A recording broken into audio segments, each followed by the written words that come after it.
थुङ्गा फुलका हामी एउटै माला नेपाली सार्वभौम भई फैलिएका मेची महाकाली सायो थुङ्गा फुलका हामी एउटै माला नेपाली सार्वभौम भई फैलिएका मेची महाकाली प्रकृतिका कोटि कोटि सम्पदाको आचल वीरहरूका रगतले स्वतन्त्र अटल ज्ञान भूमि शान्ति भूमि तराई पहाड हिमाल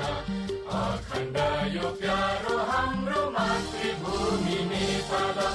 बहु जाति भाषा धर्म संस्कृति छन् विशाल